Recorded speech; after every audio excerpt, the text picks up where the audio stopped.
5. A experiência de uma equipe de cuidadores. O conceito de suporte social foi utilizado para estruturar o programa de atendimento a hipertensos. Nossa equipe pretendia, como estratégia principal, oferecer suporte a esses pacientes, sobretudo reunindo-os em grupos, os chamados grupos de suporte. Havia, pois, desde o início, uma disposição, na equipe, de cuidar dos pacientes, através do suporte oferecido. Descrevo, adiante, a estruturação do programa para, em seguida, me deter na dinâmica dessa equipe de cuidadores. 5. Um programa de atendimento a hipertensos. Descrição da experiência. O programa foi implantado em maio de 1987 no posto de assistência médica Pão de Teresópolis. Tinha como objetivo geral estimular os hipertensos a aderirem ao tratamento e, através dessa aderência, controlar melhor os níveis tensionais, reduzir a incidência de complicações e a utilização de remédios. Seus objetivos específicos consistiam em personalizar o tratamento a cada paciente, motivá-lo a tratar-se e conscientizá-lo acerca da doença, suas causas, sua inserção no contexto de vida e os modos de lidar com ela. Iniciei por convidar, para integrar a equipe, a atendente que trabalhava comigo naquele pão. Convidei, em seguida, a administradora do posto, a farmacêutica e 5 médicos clínicos que lá trabalhavam. Coloquei a ideia do programa e a necessidade de encontrar pessoas que se interessassem em nele participar. Realizei então algumas reuniões de organização com esse grupo e decidimos implantar o programa a partir de maio de 1987.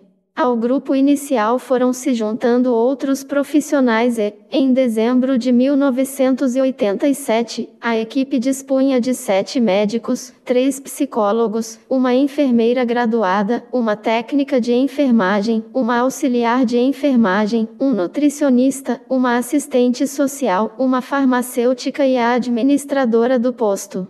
Conseguimos uma pequena sala onde dispunhamos de arquivo com o prontuário dos pacientes, aparelho para medir a pressão e local para estoque dos remédios que eram distribuídos. Os pacientes eram encaminhados pelo médico que os assistia e que fazia parte da equipe, só recebíamos pacientes de médicos da equipe. O pessoal da enfermagem os recebia em nossa sala, fazia o registro de inscrição em livro próprio e abria um prontuário, ao mesmo tempo em que realizava uma anamnese dirigida, modelo pré-estabelecido. A pressão arterial era aferida e registrada e o paciente informado mais detalhadamente sobre o programa, sendo então encaminhado para as reuniões de grupo. A cada vinda do paciente ao programa, a pressão arterial era verificada e havia consulta individual com o médico. A seguir, os pacientes eram reunidos em grupos, com duração de 1 hora, coordenados pelo psicólogo e com a presença do médico e do enfermeiro.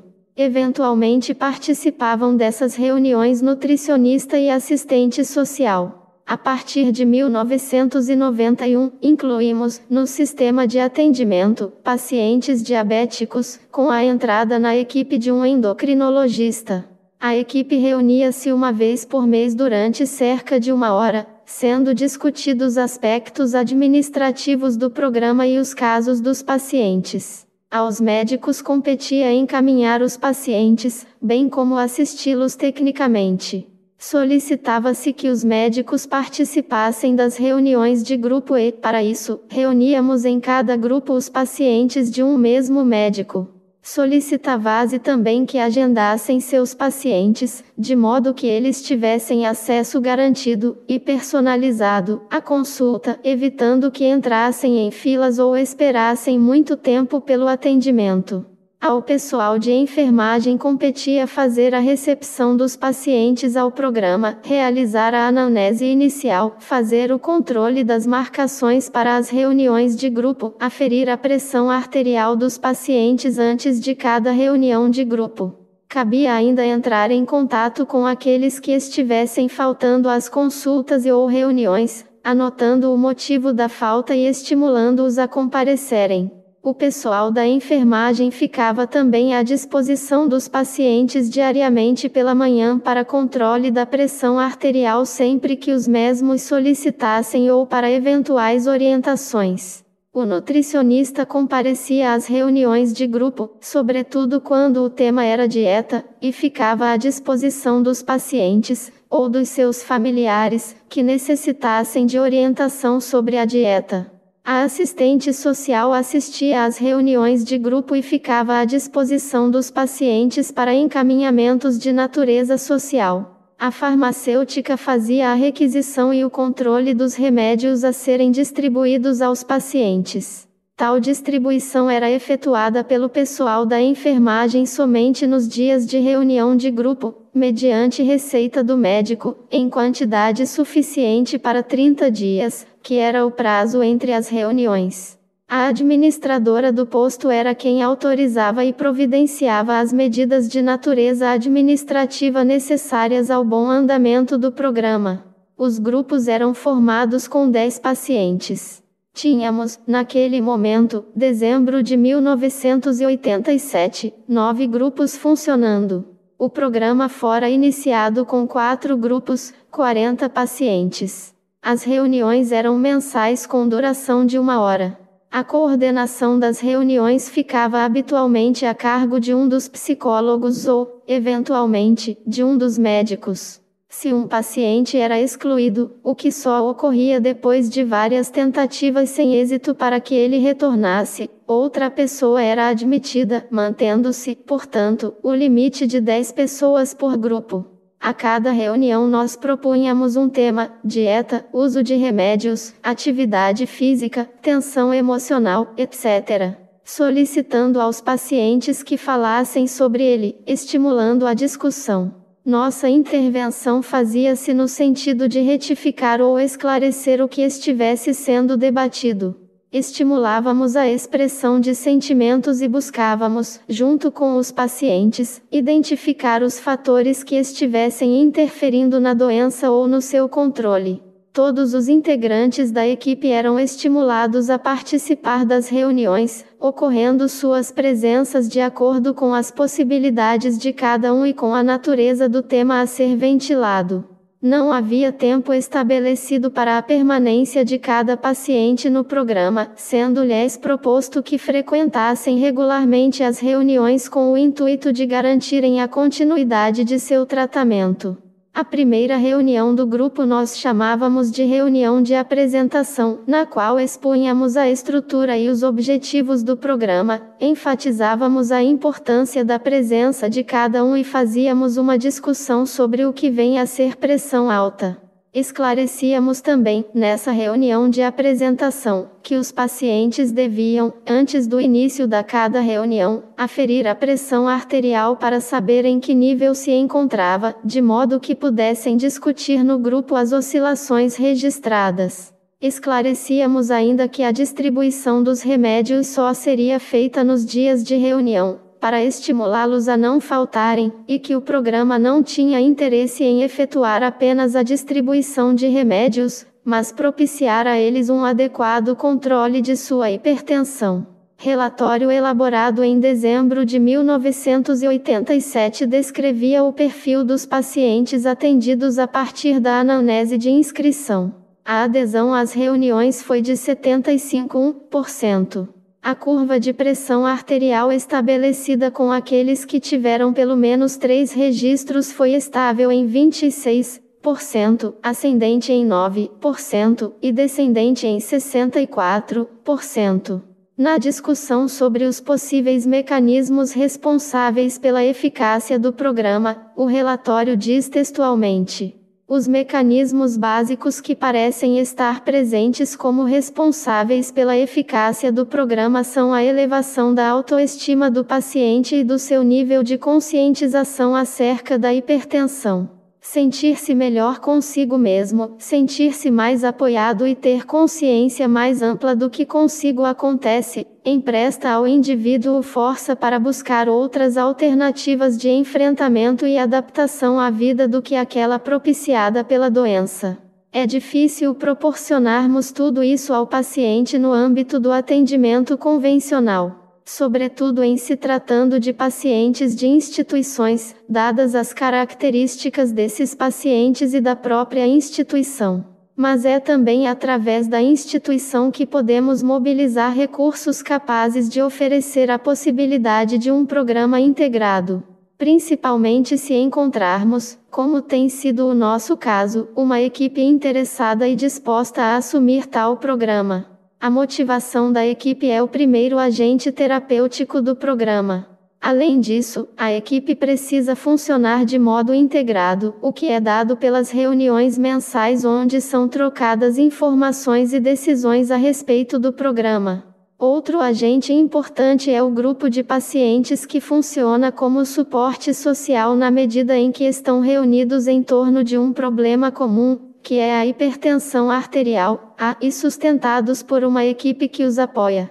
O grupo estimula a reflexão e amplia o nível de informação. Permite que cada um fale de si e, através do debate, visualize de modo mais abrangente seu modo de proceder, bem como novas possibilidades de agir. O número limitado de pacientes em cada grupo e a manutenção dos mesmos pacientes favorece a integração entre eles e um sentido maior de personalização. A presença dos vários profissionais da equipe nas reuniões dá aos pacientes um senso maior de unidade, de proteção e de valorização. A presença do médico então é de alto valor nesse sentido. O atendimento agendado pelo médico, a existência de uma sala própria do programa, o contato em caso de faltas, a possibilidade de controlarem a qualquer momento a sua pressão arterial, a realização de uma anamnese detalhada e particularizada, a garantia de continuidade do tratamento, o conhecimento de seus atuais níveis de PA e a possibilidade de discuti-los no grupo. Todos esses são fatores que aumentam no paciente o sentimento de estar sendo cuidado, valorizado e estimulado de modo particular e pessoal. A presença de médico, psicólogo, nutricionista e assistente social no programa permite que os diversos componentes da doença sejam examinados de modo mais consistente e profundo, ao mesmo tempo que propicia sua interligação, visto que abordado conjuntamente. Em maio de 1988 o programa comemorou seu primeiro aniversário de existência com uma reunião de confraternização entre equipe e pacientes a qual compareceram, além da equipe, 47 pacientes.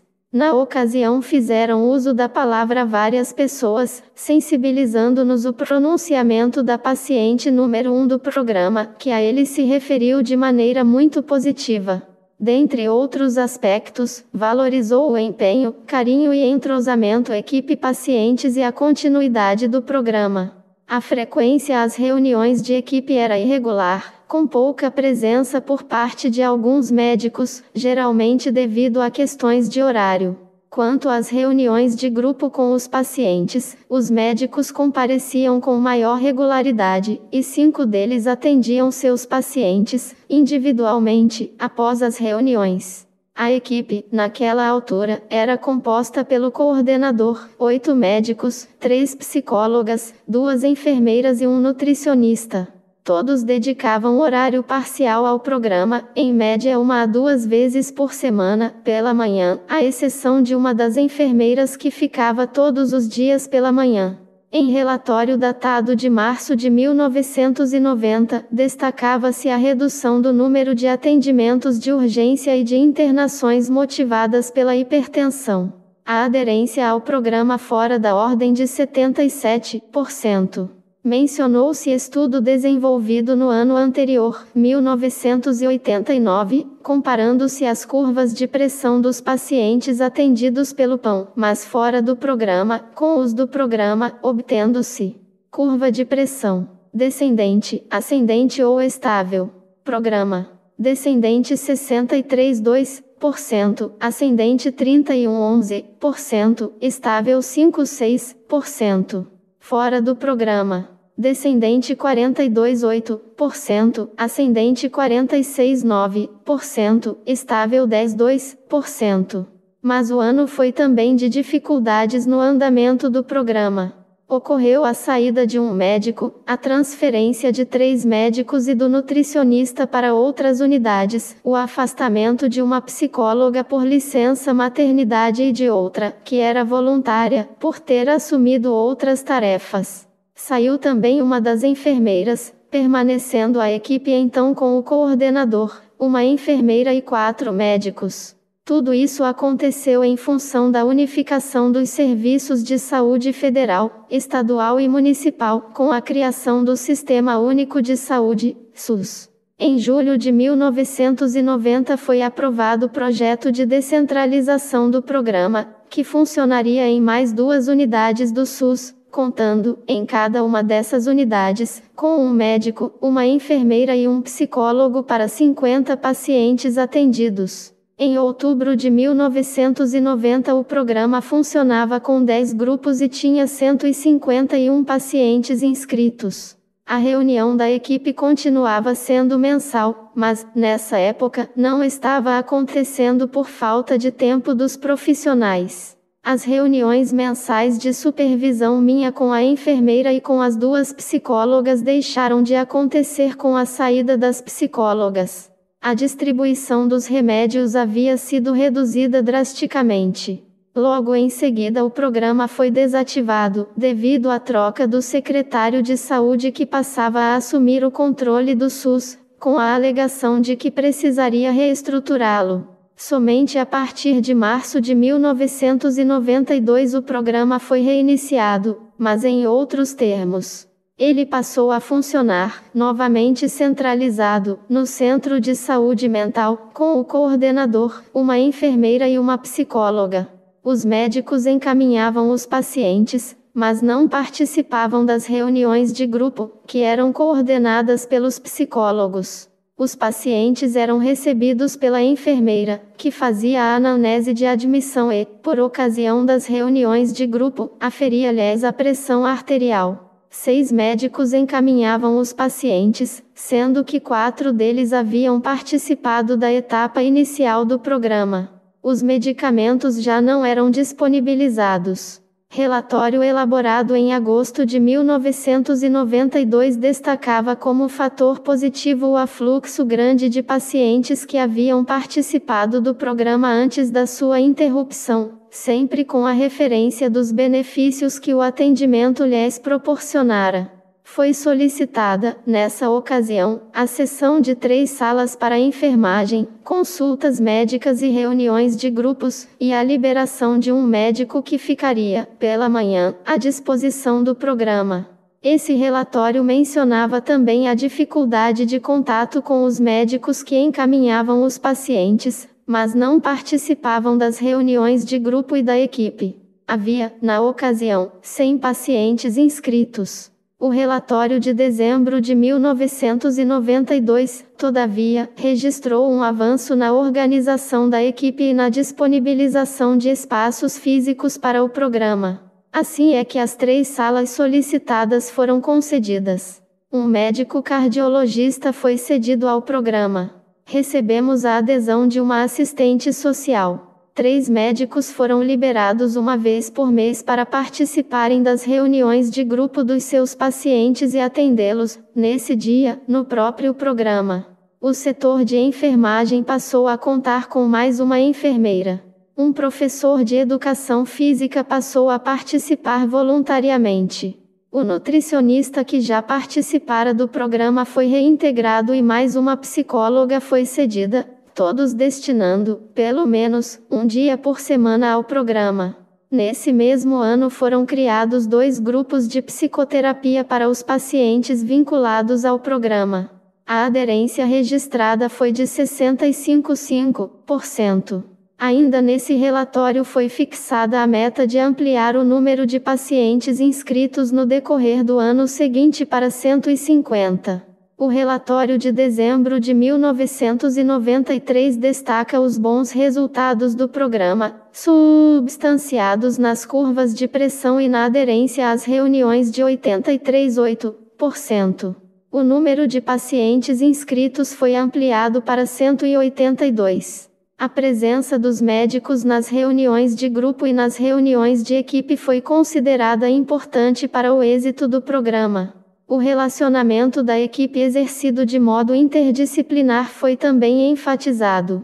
Mais uma psicóloga uniu-se ao programa.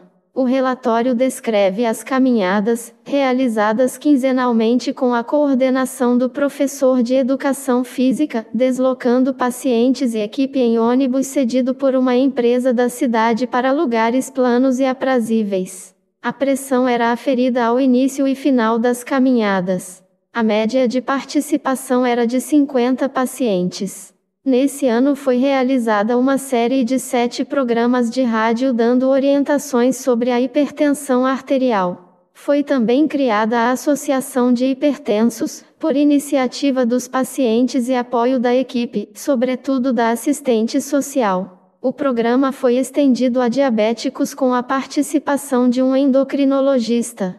A equipe participou do Congresso Brasileiro de Hipertensão com 6 trabalhos apresentados sob a forma de temas livres. Participou, também, em parceria com a Fundação Educacional Serra dos Órgãos, FESO, da organização do Encontro sobre Hipertensão e Diabetes que reuniu 19 municípios do estado do Rio de Janeiro.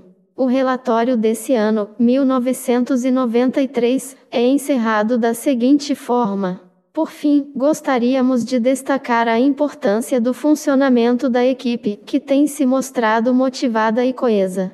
Os diversos profissionais têm trabalhado efetivamente de modo interdisciplinar, desempenhando cada qual sua tarefa específica com ampla liberdade para interpenetrar no trabalho do outro. As reuniões de equipe que se fazem às terças e sextas-feiras das 10 às 12 horas com a presença de todos, tem sido o espaço privilegiado para promover tal integração. Estamos convencidos que nossa equipe constitui-se, por ela, num importante fator terapêutico do programa. Ressalte-se que nosso objetivo transcende o mero controle da PAC, não obstante, continua sendo um dos objetivos principais, mas visa a própria autoestima dos pacientes, fazendo-os sentirem-se mais valorizados como pessoas e, nesse sentido, mais dispostos a se cuidarem.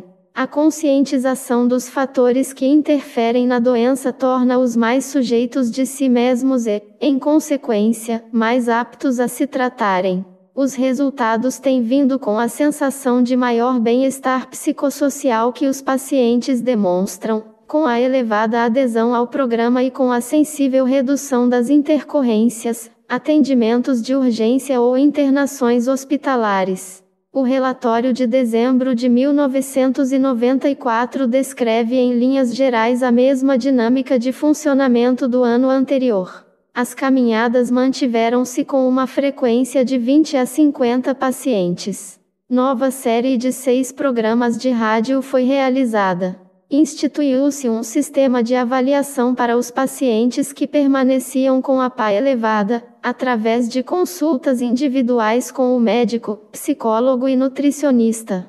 Após as consultas, o caso era discutido pela equipe para decisão das medidas a serem tomadas. O grupo participou de um congresso de medicina psicossomática e do encontro de programas de atendimento a hipertensos e diabéticos. Estávamos com 218 pacientes inscritos. A equipe permaneceu a mesma com coordenador, 3 psicólogas, 5 médicos, sendo um endocrinologista, 2 enfermeiras, um nutricionista, uma assistente social e um professor de educação física.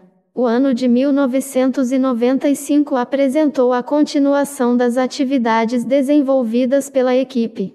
O programa tinha 229 hipertensos e 36 diabéticos inscritos. As caminhadas continuaram com uma frequência de 13 a 44 pacientes. A assistente social passou a fazer parte das avaliações individuais dos pacientes cuja PA permanecia elevada. Foi organizado curso para monitores oferecido para pacientes que nos ajudariam no apoio aos demais e dele participaram 7 pacientes. A equipe participou do Congresso Brasileiro de Hipertensão e do 3º Encontro de Programas de Atendimento a Hipertensos e Diabéticos. Desenvolvemos também um vídeo demonstrativo do programa na esperança de captar recursos que auxiliassem o aprimoramento técnico do mesmo.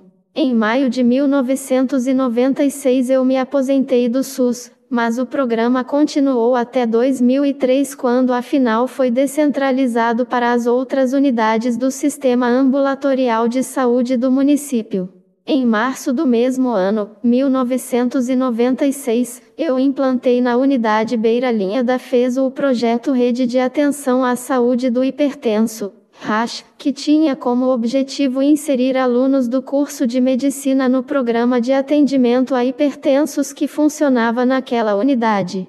A partir de 1998 e durante todo o ano de 1999 eu coordenei aquele programa. Em janeiro de 2000 a unidade Beira Linha passou a fazer parte do Programa de Saúde da Família, PSF, passando a coordenação dos grupos de hipertensos para as equipes básicas do PSF. Em março de 2000 eu me retirei da unidade para me dedicar ao doutorado.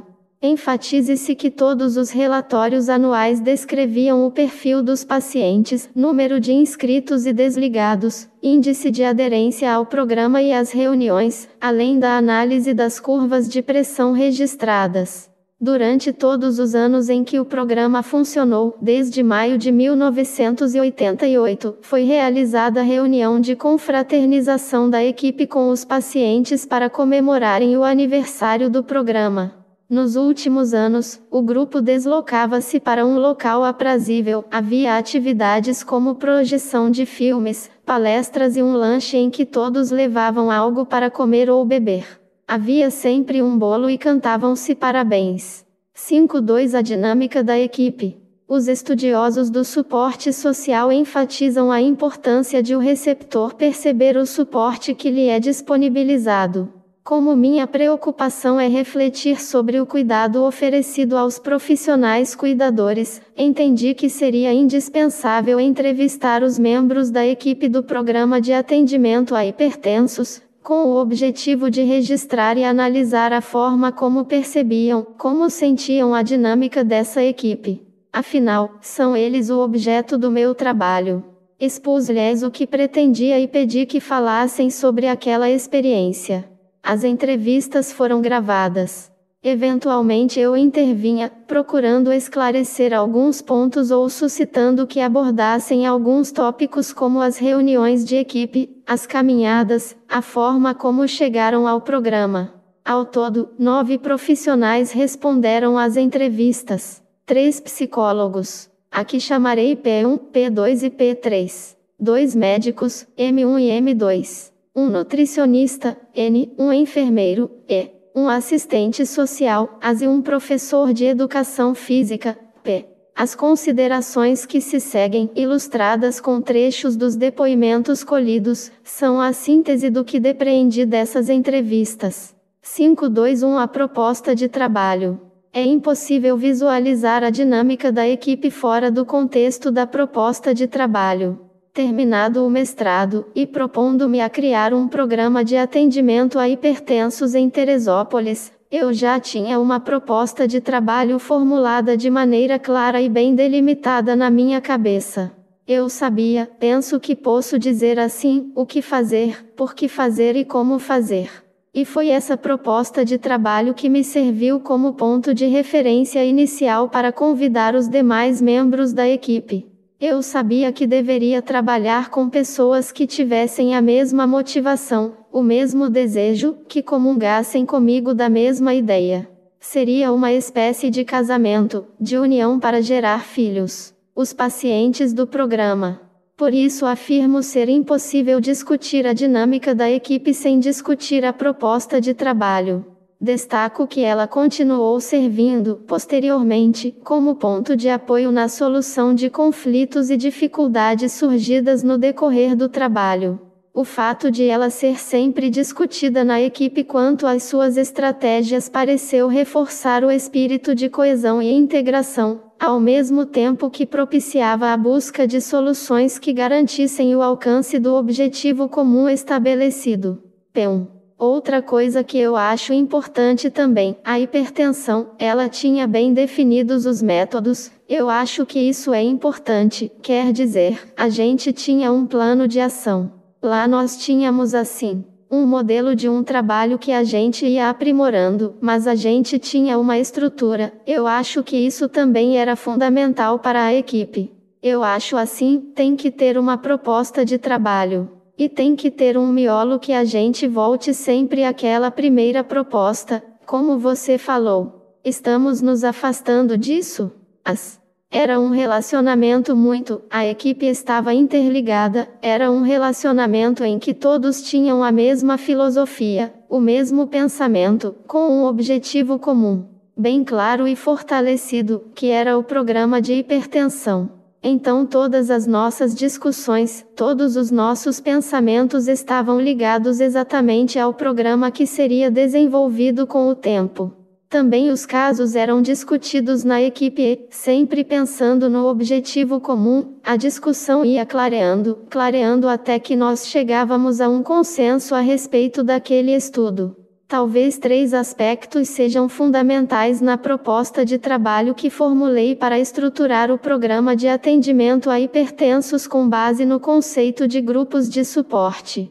Primeiro, criar um espaço de acolhimento, suporte e apoio aos hipertensos visando ajudá-los no enfrentamento da doença, atendendo-os de maneira integral, pessoal ou personalizada, ao considerar os aspectos orgânicos da doença, mas também os hábitos alimentares, atividade física, trabalho, estresse, etc. Segundo, trabalhar com uma equipe multiprofissional capaz de atender aos vários aspectos da doença de forma integrada. E, terceiro, formar uma equipe disposta não só a prescrever, mas a cuidar dos pacientes. Este terceiro aspecto me remeteu à observação que fiz quando do estudo de campo. Programas que funcionavam melhor eram aqueles que contavam com equipes motivadas. Na verdade, é fundamental para a constituição de uma equipe que pretenda ser cuidadora o desejo de se envolver emocionalmente com o objeto a ser cuidado. Cuidar é, antes de mais nada, um ato amoroso, de interesse, de preocupação, de vínculo com o outro. Por isso procurei auscultar em cada profissional que convidava, esse desejo de cuidar. De fato, nas instituições de saúde que visitei, era nítida a diferença de eficiência e eficácia dos programas implementados por profissionais motivados.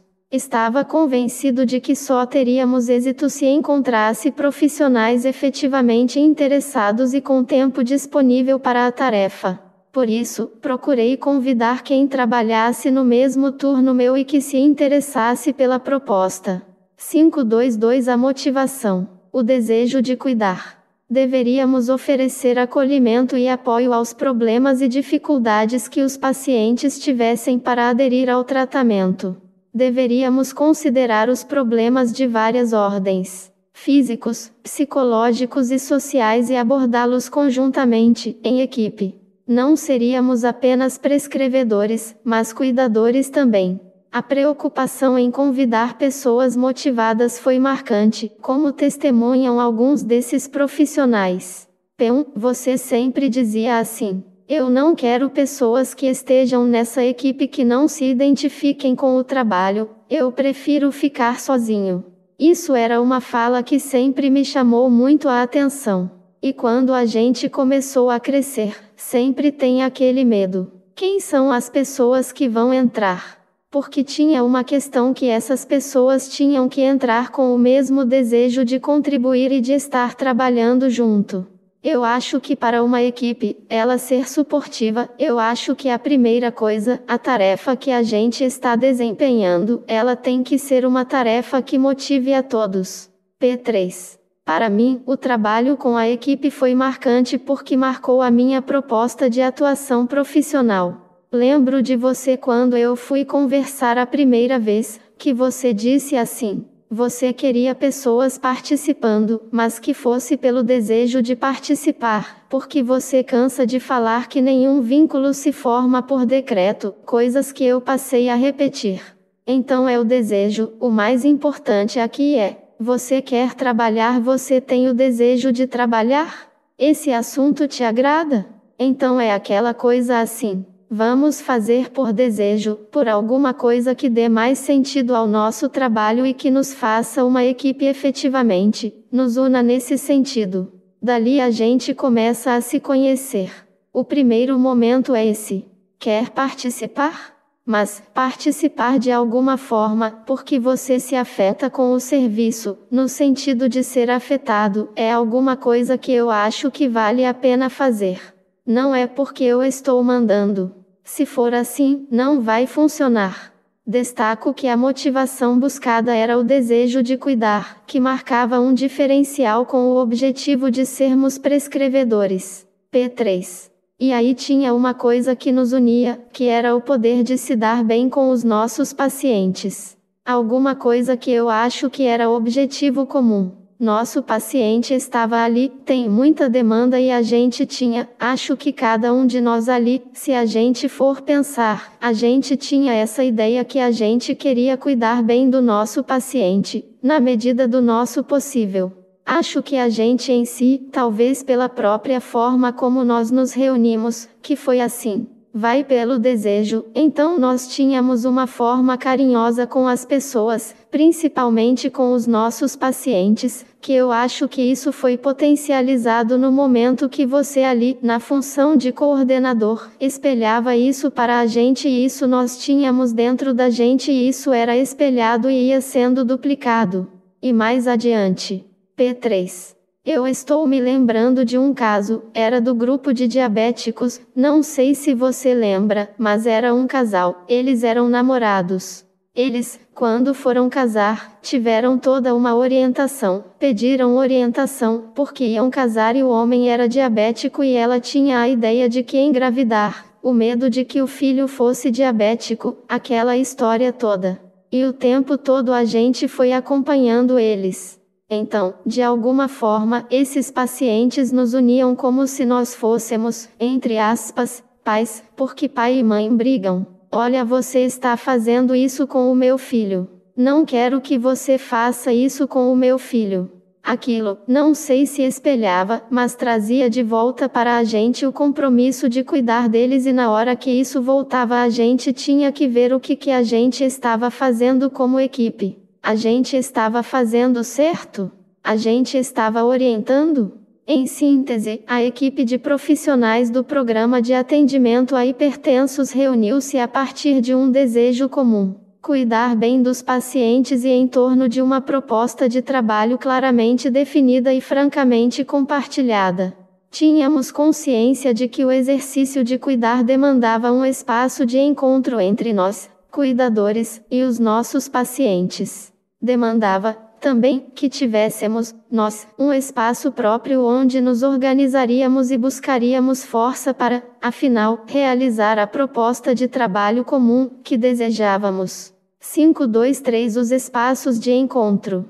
Cuidar de alguém pressupõe contato, proximidade, encontro. Não há como cuidar se não houver como encontrar. O momento privilegiado de cuidar dos pacientes eram as reuniões de grupo. Criamos outros espaços como a disponibilidade da enfermeira para atendê-los diariamente, as caminhadas, as festas de aniversário. Sempre com a preocupação de acolhê-los, de cuidar deles, de interagir com eles. Mas era também importante que a equipe se reunisse. Que houvesse, entre nós, um espaço de encontro, frequente, regular. As reuniões de equipe eram o nosso espaço privilegiado de encontro. Nós precisávamos, de algum modo, nos estruturar para melhor cuidar dos pacientes.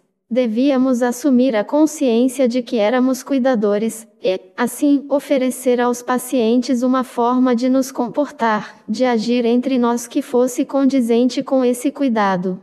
Num certo sentido, precisávamos exercitar entre nós o cuidado que ofereceríamos aos nossos pacientes. Quando iniciamos o programa, as reuniões de equipe eram mensais. Nem sempre todos compareciam. Na continuidade, todavia, fomos sentindo a necessidade de que o espaço de encontro se ampliasse. Decidimos fazê-las semanalmente. Houve época em que eram 2 vezes por semana. Praticamente todos compareciam e ali discutíamos a forma de lidar com os pacientes, discutíamos a própria estrutura do programa e procurávamos estimular o clima de suporte, ou seja, que nós nos aproximássemos afetivamente uns dos outros, que nos comunicássemos da maneira mais clara possível, que trocássemos nossas experiências, nossas ideias e nossas angústias. Creio que o espaço das reuniões da equipe sintetizou a dinâmica do que ocorria nas diversas atividades do programa e pareceu funcionar como o ambiente familiar que nos unia e sustentava. Dada a relevância desses momentos, transcrevo vários depoimentos dos profissionais acerca daquelas reuniões, dando ênfase a alguns aspectos da sua dinâmica. O diálogo era franco. P3. Era uma reunião de equipe em que todo mundo falava mesmo. Isso era outra coisa. Acho que todos nós aprendemos a ouvir um ao outro, por mais que fosse para reclamar ou para estar assim ou estar. Eugenio Paes Campos. 106. Assado. E era o momento da reunião, quando a gente se reunia para ver como é que a gente ia fazer o trabalho. Aí, tem essa possibilidade de até ver o que deu errado para fazer de novo, decidir o que não está dando certo para ver como é que a gente faz. Era um espaço de criatividade em relação ao trabalho. P1. Outra coisa também que eu acho que a equipe, para ser suportiva, são as reuniões. Tem que ter, e a gente tinha sempre. Teve uma época que a gente viu que tinha que ter mais de 1, 2 por semana, isso é fundamental. Esse encontro, nem que seja para conversar, quebrar o pau, falar o que acha. Isso é fundamental, porque na hora que os profissionais se encontram, às vezes não tinha nada para falar, aí a gente conversava, trazia alguma ideia nova, então vamos fazer isso, vamos organizar melhor os fichários, vamos para um congresso. Eu acho que isso é fundamental e a gente sempre teve esse cuidado. Refletia-se sobre os pacientes e sobre o próprio relacionamento da equipe. P2. As reuniões eram muito produtivas. A discussão de caso. Você poder levar a cada sessão as dificuldades que cada um teve em lidar com aquele grupo. Fazer um acompanhamento do paciente, e ele era conhecido de uma forma muito carinhosa, nominalmente. Quer dizer, a gente tinha esse conhecimento do paciente. Então, as reuniões eram reuniões de apoio, de suporte. Eram reuniões até que traziam um conhecimento. A gente discutia, às vezes, alguma coisa em termos do desconhecimento mesmo da função de cada um. Mas também se discutia a questão do próprio paciente e da própria evolução do grupo. Por que aquele grupo um dia foi pior e outro foi melhor porque aquele paciente piorou? O que aconteceu com ele? E a equipe toda se ajudava no sentido de dar uma melhorada naquele paciente. Eugenio, e nessas reuniões, por exemplo, discutia-se o próprio relacionamento do grupo? P2. Sem dúvida. Era discutido isso sempre. Acho que sempre que havia uma dificuldade, havia uma tentativa de se resolver ali. Tanto é que aconteceu com a minha entrada, que o grupo discutiu e resolveu se eu ia entrar ou não. Mesmo eu sendo coordenadora da saúde mental, eu não tive esse poder, se a gente for pensar assim, de dizer, eu quero e pronto. Não. Eu passei pelo crivo do grupo. E eles discutiram. Eu me lembro que alguém disse, eu acho que não vai ser bom, porque ela tem uma relação de poder. Como é que vai ser? Se aqui nós não temos essa relação de poder, né? E eu precisei, quase que vender o meu peixe. Me aceitem porque eu quero tentar. Então, eu acho que todo problema, qualquer dificuldade que o grupo apresentava, que um membro do grupo, a coisa era discutida e tentando sempre resolver ali. Não tenha dúvida. As reuniões funcionavam como suporte para a equipe. Era um espaço de troca, de ajuda mútua. P. Eu não tenho muita vivência de outros grupos. Para mim, de repente, foi o único grupo que a gente trabalhou assim mesmo em conjunto. Eu achei muito agradável porque ali acho que todo mundo respeitava um ao outro, Acho que ninguém queria sobressair mais do que o outro, muito pelo contrário, todo mundo acatando. Não era discussão, era muito mais troca. Então acho que ela tinha um relacionamento muito franco, sincero e para mim é light, tranquilo. Então eu me senti muito bem, porque ali a gente não estava duelando, a gente estava se ajudando e ajudando os outros. Então eu acho que nesse ponto, tranquilo. Essas reuniões para mim, eu vinha relaxado por elas. E nós tínhamos as nossas reuniões semanais, fazíamos as avaliações e que nós discutíamos os casos mais graves. E também tínhamos aquela de o pessoal da equipe lavar a alma, no sentido de que como os outros membros não psicólogos, nós absorvíamos também uma carga muito grande, mesmo que o programa não fosse de objetivo terapêutico, mas a gente acabava tendo alguns episódios de terapia, se pudéssemos dizer assim. E a gente acabava absorvendo essa carga de problemas do paciente. As caminhadas representavam outro espaço de encontro que envolvia pacientes e profissionais. Espaço que parecia estimular a autoestima dos que participavam, pela atividade em si e pela possibilidade de troca que propiciava. A autoestima dessas pessoas era muito pequena, muito diminuída e nas caminhadas, a gente conversando, eu, a assistente social, a outra menina, a outra enfermeira, enfim, o grupo todo, o nutricionista era muito alegre, contava muita piada também, para desencucar o pessoal, extroverter. E a gente notava que a autoestima deles subia, se elevava muito.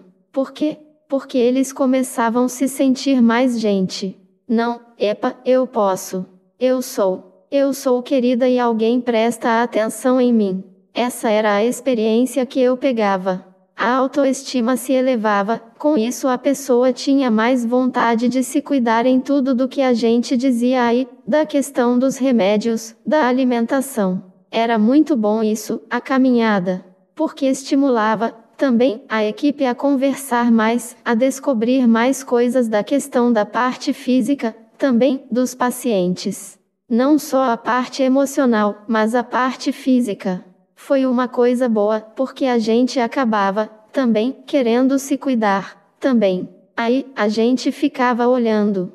Ficava olhando. Poxa, se eles elevaram a autoestima porque estão caminhando e a gente ouve todo dia na televisão. Faça caminhada. Olha o seu coração. Nos livros, a gente aprende isso todo dia, estudando, fazendo enfermagem. A gente está mais do que careca de saber. Mas, a gente se acomoda e não faz.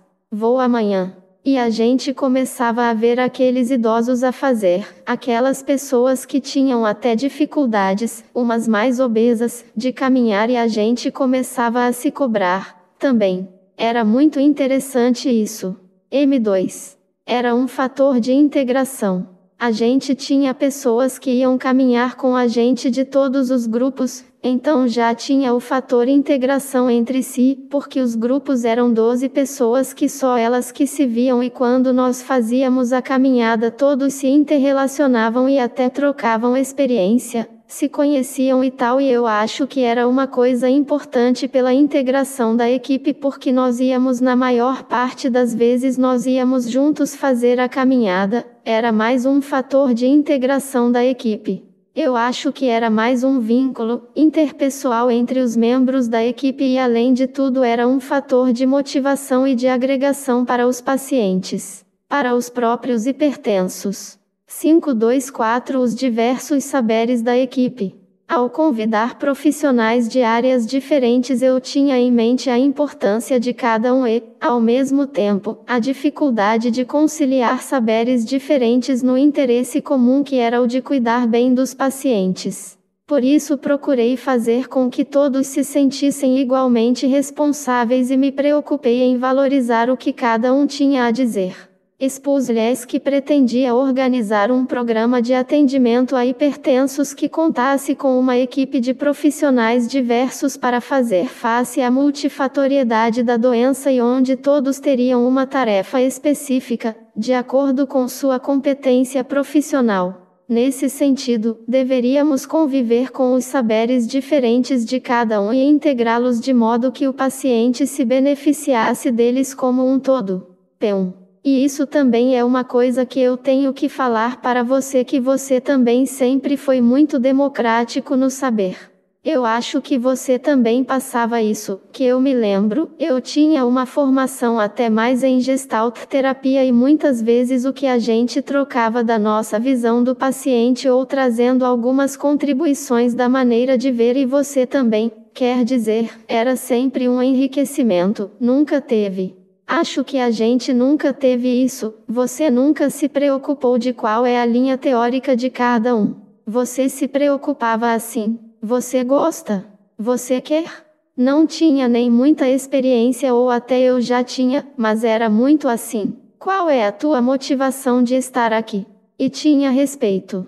Sempre a fala do outro, você sempre escutava o outro, acho que isso a gente aprendeu, que dava o valor. Espera aí, gente, o que ele está falando tem importância. Era exatamente a filosofia do programa. Então eu me sentia, como é que eu vou dizer, eu me sentia imprescindível no programa como os outros profissionais também se sentiam. Então se eu saísse do programa eu acho que eu ia me sentir muito culpada, eu não ia ficar bem comigo nem com os meus colegas de trabalho, então eu acho que a inserção do profissional no programa valorizava muito, porque ele se sentia responsável, porque ele via tranquilamente que se ele saísse, o programa ia ficar capenga, ia caminhar, claro, mas ficaria capenga porque ele tinha o papel dele definido, não é? Eu compreendo assim, eu vejo assim. O exercício da tarefa impunha, ao mesmo tempo, a definição do papel, da competência específica de cada profissional e a interpenetração inevitável dos saberes sem que houvesse necessariamente uma invasão indébita do território de cada um. P1. Na nossa equipe as funções, lá na hipertensão, estavam muito bem definidas. Eu sou o médico, eu faço isso? Isso é fundamental numa equipe. Eu sou o nutricionista, eu sou o professor de educação física. Mesmo quando entrou uma outra psicóloga, existia uma preocupação de definir quem coordena o grupo de quem.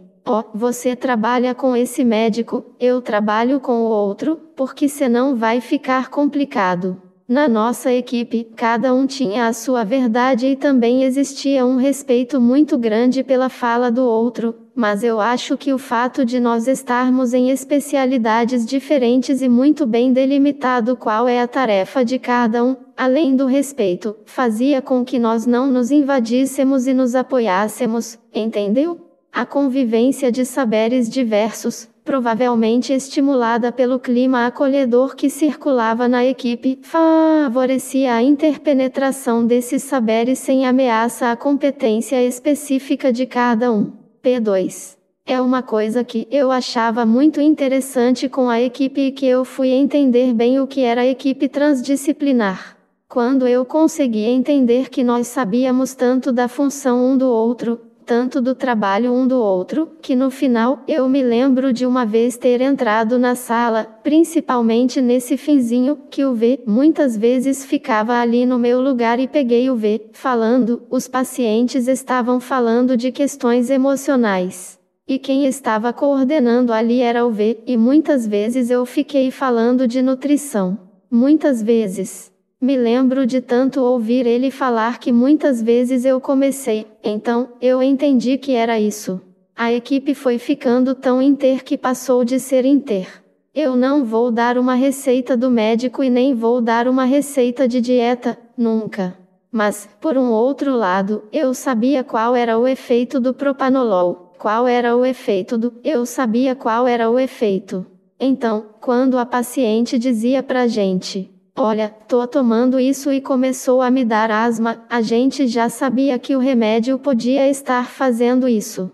Não esquece de falar isso pro P, tem que falar isso. Ou, então, a gente mesmo falava. P. A paciente relatou. Os depoimentos da equipe parecem enfatizar essa diversidade de saberes, a possibilidade de leituras diferentes do paciente e da sua realidade, associada à transparência, ou seja, a possibilidade de exposição dos vários saberes sem receio de crítica, como decisivo para o sentimento de apoio mútuo que vicejava no relacionamento da equipe. P1. A gente fazia uma coisa que eu duvido que alguém faça. Normalmente, quando um psicólogo vai atender, ele atende sozinho ou ele escolhe alguém que tem confiança para fazer a dinâmica do grupo juntos. Você sabe o que era fazer um grupo? Isso eu aprendi e foi muito bom para mim, com o médico. Às vezes tinha o nutricionista, às vezes tinha você, às vezes tinha, quer dizer, você também se expõe no seu conhecimento e você aprende o que. A hora da fala do médico, a coordenação também, do grupo, essa coordenação que era assim. Às vezes o P tinha que falar, ele sabia a hora que ele ia falar, eu falava, o V trazia alguma contribuição, está entendendo? Fazia com que a gente também não ficasse muito preocupado de estar falando besteira, a gente estivesse todos juntos. E mais adiante, P1. Porque não tinha medo, a gente podia até falar. Poxa, atendi assim. E outra coisa, né, Eugenio, como o nosso atendimento era em grupo, com outros profissionais, se eu não falasse, alguém ia falar, entendeu? Não tinha como eu me esconder. Eu acho também uma outra coisa que a gente está pensando assim, talvez uma outra coisa de ser suportiva é a equipe ser transparente. Não sei como seria isso na prática, mas, por exemplo, a nossa prática era vista por todos. Eu não podia me isolar, quer dizer, eu acho que a única prática que eu tinha mais isolada era o atendimento na terapia, mas os pacientes eram os mesmos, então os pacientes falavam, então, quer dizer, o nosso trabalho era transparente. Outra coisa também que eu acho, os pacientes eram de todos, todo mundo atendia, era paciente do V. Seu, meu, de não sei quem, quer dizer, o trabalho era transparente porque mesmo quando eu fazia a psicoterapia o P, falava assim, hoje aconteceu isso e isso. Aquela senhora, sei lá, loira, aquela bem velhinha, mais velha, falou para mim que não sei o que gostou, ficou até mobilizada, quer dizer, ele sabia o que eu estava fazendo lá, entendeu? Eu quando fazia o grupo, estava todo mundo olhando, então tinha uma transparência. Isso também não deixa você ficar com a coisa meio persecutória. Por exemplo, eu atendo meu paciente individualmente e o paciente é só meu, ninguém sabe o que eu fiz com ele. O fato de vários profissionais participarem das reuniões de grupo com os pacientes e o fato de que todos os pacientes eram atendidos por todos da equipe, expunha o trabalho de cada um, não permitindo que nos escondêssemos. Ao mesmo tempo, a possibilidade de discutirmos conjuntamente os casos dos pacientes, de buscarmos, coletivamente, a melhor forma de bem cuidar deles, propiciava o sentimento de suporte que a entrevistada mencionou. 525 A experiência compartilhada. Sempre que possível procurávamos ocupar os espaços do programa juntos. Nas reuniões de equipe, habitualmente estávamos todos. E nas reuniões de grupo com os pacientes, nas caminhadas, nas festas, todos eram estimulados a ir. As caminhadas, então, eram extremamente proveitosas pois que geralmente buscávamos lugares aprazíveis e de muita descontração. Provavelmente elas valiam menos pelo efeito cardiovascular físico e mais pela oportunidade de brincar que todos vivenciávamos. Enfim, a ideia é que compartilhássemos a experiência. Não era obrigatória a presença, mas sentíamos-nos comprometidos a estar. Mais do que isso, sentíamos prazer em estar juntos porque a conversa era franca, amistosa. Não havia disputa de espaço ou poder, mas, antes, desejo de trocar e de valorizar o saber e o fazer do outro, o que, em consequência, emprestava valor ao que cada um fazia. P3. Isso é outra coisa que me chamou a atenção. Acho que na equipe, a gente não queria ter pupilo ou que alguém ficasse dependente da gente. A sensação que eu tinha era que a gente podia acolher um ao outro para crescermos juntos e não para um estar com o nome e todo mundo ficar reverenciando essa pessoa, seja ela quem fosse. P2. Me senti muito bem logo que entrei. Era um grupo grande, coeso, muito coeso. Me senti até, no início, um pouco fora, né, de tanto que era a coesão. Cada um tinha sua função e era muito valorizado por isso. As pessoas se sentiam felizes, trabalhando com tesão mesmo, com desejo, com vontade. Havia uma coesão tão grande que as pessoas ficavam extremamente motivadas.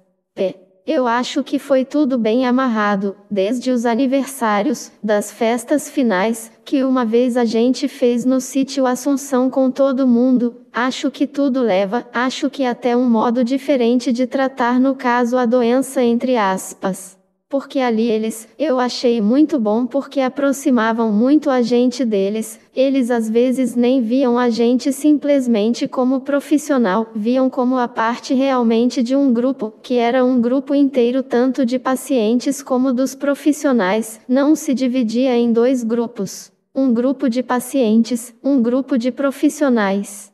Acaba que muitas vezes eles se entrosavam tanto que parecia um grande grupo.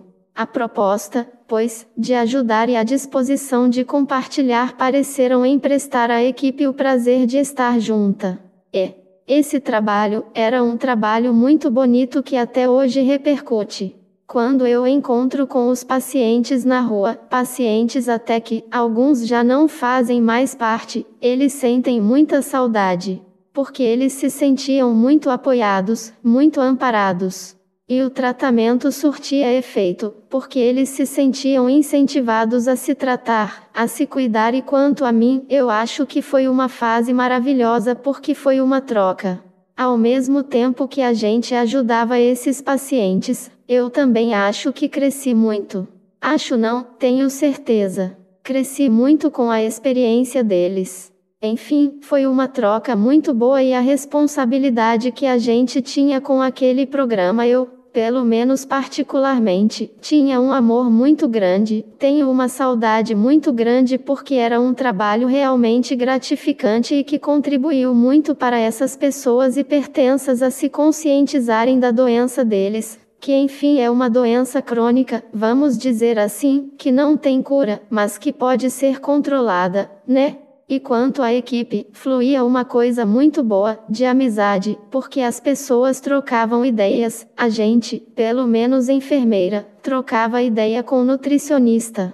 Quando surgia um problema, a gente falava, se fosse o caso, com o psicólogo. E mais adiante. Eu tenho a certeza de que as pessoas que participaram, cada um era apaixonado pela sua parte.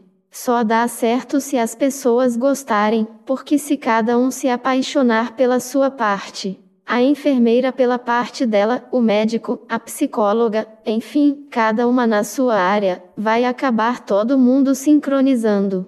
Porque acaba nas reuniões, um quer trocar ideia, acaba vendo a do outro. Um se mete um pouquinho no trabalho do outro, mas acontece que também puxa para sua sardinha. É muito gostoso. Só mesmo participando para sentir na íntegra porque é muito bom.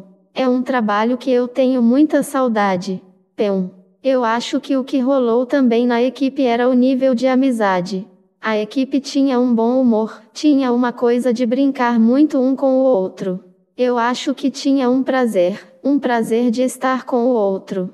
As pessoas tinham o prazer de estar ali, não é? Quer dizer, tinham prazer de atender, tinham prazer de conversar um com o outro, tinham prazer de fazer grupo.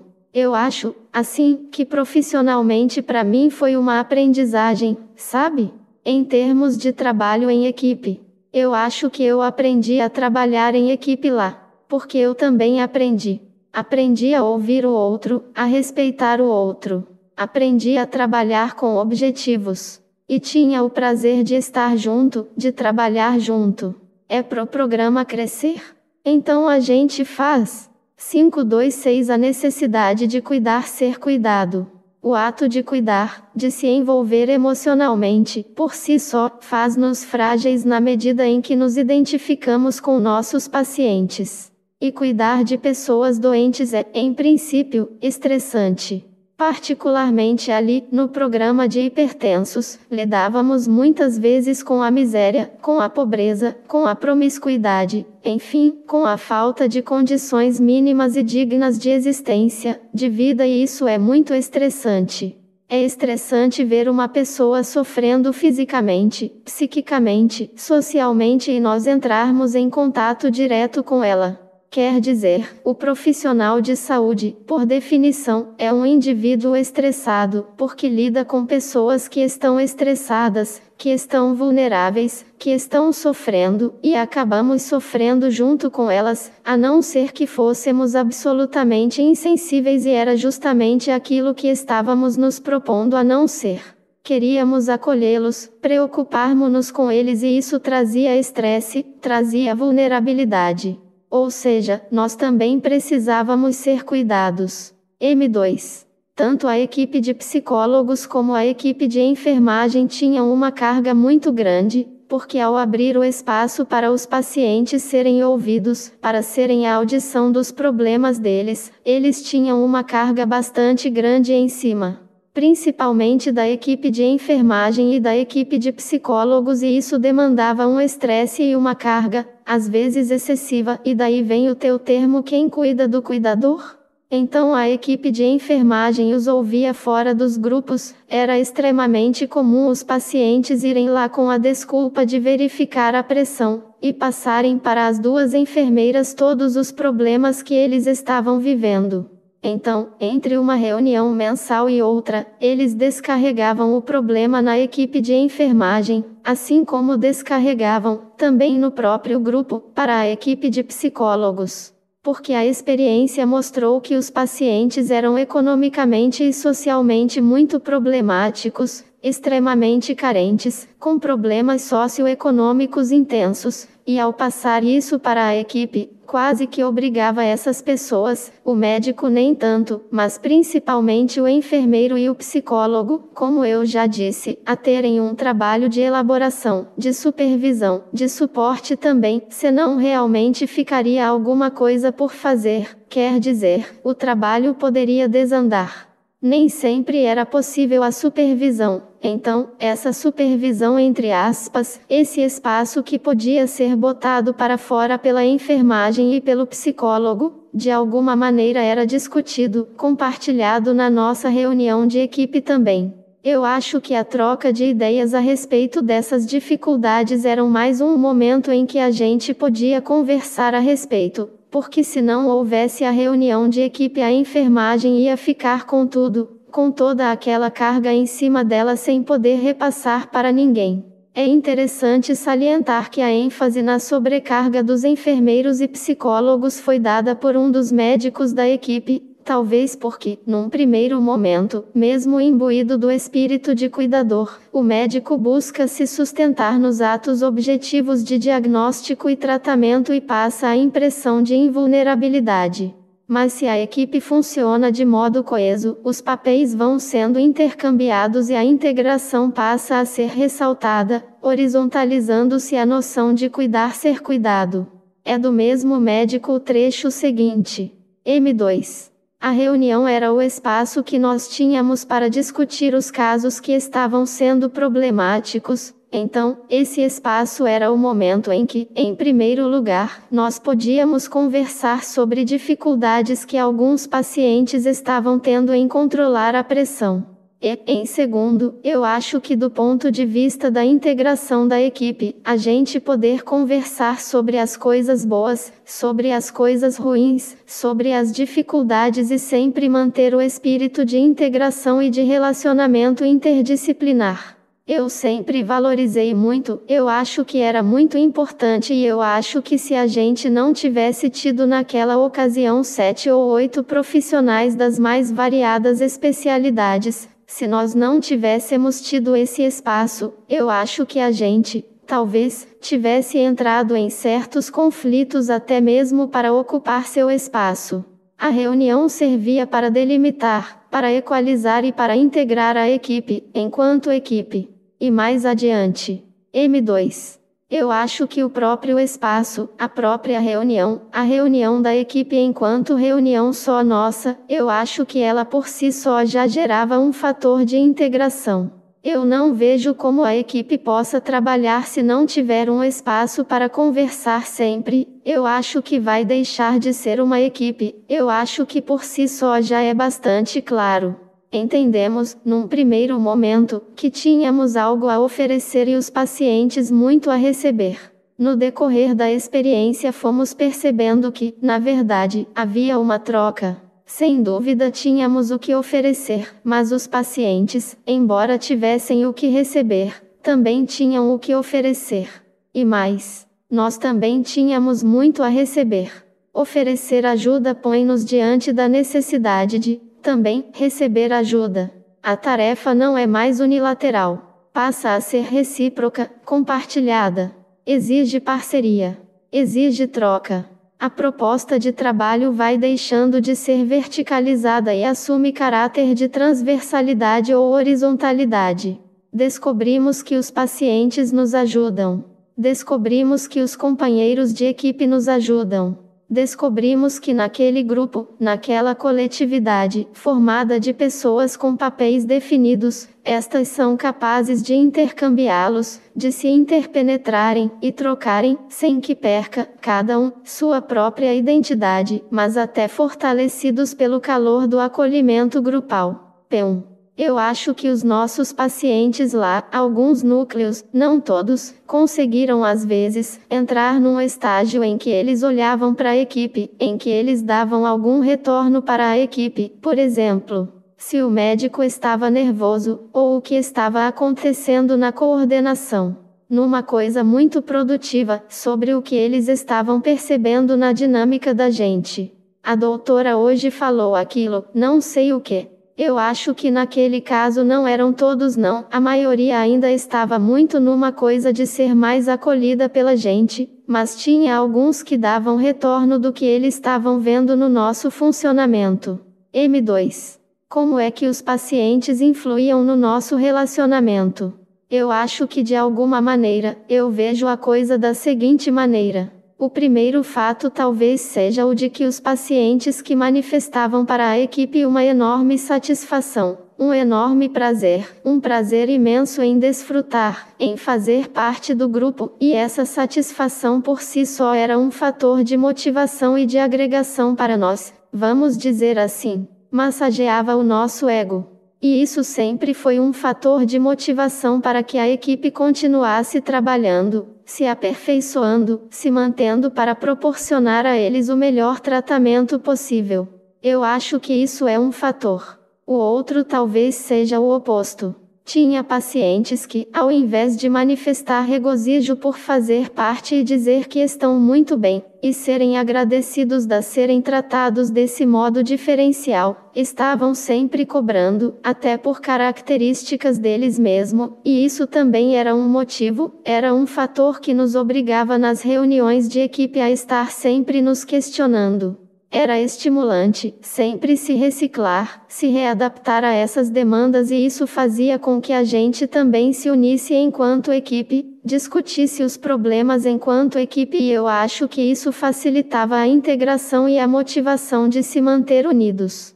Quando o profissional diz que os pacientes massageavam o nosso ego, lembra a afirmação de Winnicott de que a criança que se desenvolve bem exerce um efeito integrativo sobre seu ambiente.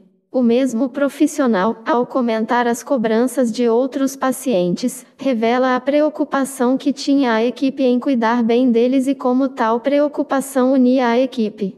Saliento que, certamente, fazia-a também mais preocupada consigo mesma.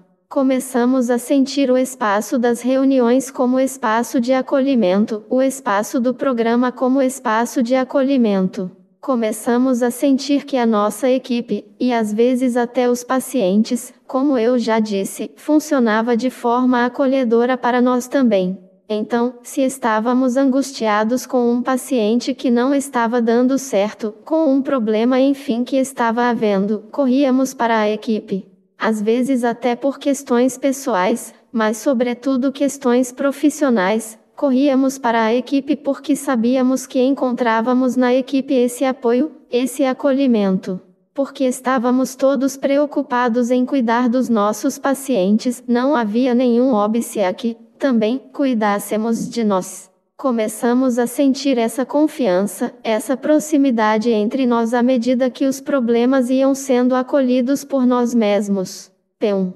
Eu acho que tinha uma coisa, primeiro, tinha uma coisa de alguém da equipe, nem sempre era você, assinalar isso. Olha só, aconteceu alguma coisa? De alguma maneira alguém tocava aquele ponto, ninguém camuflava, fingia que nada estava acontecendo. Às vezes acontecia, quando ninguém falava, que você trazia o ponto ou alguém da equipe sempre tocava nesse ponto e aí o ponto aparecia. Aí eu acho que tinha sido também um olhar de todo mundo da equipe, isso aí que você está falando, acho que acontecia. Todo mundo também estava preocupado que a equipe tivesse suportiva bem, então, às vezes aí, chegava e falava assim, está acontecendo alguma coisa com o P, que eu não sei o que, acho que ele não está bem. Quer dizer, vamos levar isso para a reunião. Eu acho que todo mundo também ficava atento se tinha tido alguma coisa. Me lembro uma vez que o V estava meio calado, acho que estava com alguns problemas e ele estava muito estranho e aí a gente chegou e até que eu falei, V, todo mundo aqui tá preocupado, o que está acontecendo com você? E ele estava até um pouco agressivo, ele estava incomodado, foi até o momento que ele veio falar comigo que estava se sentindo inferior porque todo mundo tinha estudado. Ele se sentia incapaz e aí foi quando ele resolveu fazer o mestrado. Foi um momento que ele teve uma crise pessoal e ele estava achando, e até ele falou isso na equipe, que ele era meio burro. E mais adiante, P1. No momento que algum paciente tinha uma crise, ia pro hospital. Aí a equipe tentava se apoiar. Me lembro que uma vez, aí, ficou achando que ela era culpada, porque não deu uma assistência à paciente. E eu lembro que ela conversou isso comigo e a equipe se apoiava, no sentido, assim, a gente sabia que esses pacientes são pacientes graves. E aí a gente, novamente, voltava pro objetivo e voltava pelo que a gente estava podendo fazer. A gente tá fazendo o que é possível. O envolvimento afetivo com os pacientes e a disposição de cuidar deles tornou-nos sensíveis e, de algum modo, sobrecarregados com a tarefa. Nossos pacientes mostravam sua fragilidade, sua vulnerabilidade e esperavam de nós um suporte. Mas nós também precisávamos de suporte. Precisávamos ser cuidados. E esse cuidado foi surgindo no âmbito da própria equipe que, apesar de sobrecarregada, sentia prazer de estar e trabalhar junta. A equipe fluía de tal forma que propiciava o sentimento de acolhimento que necessitávamos. Fomos descobrindo que éramos cuidadores uns dos outros.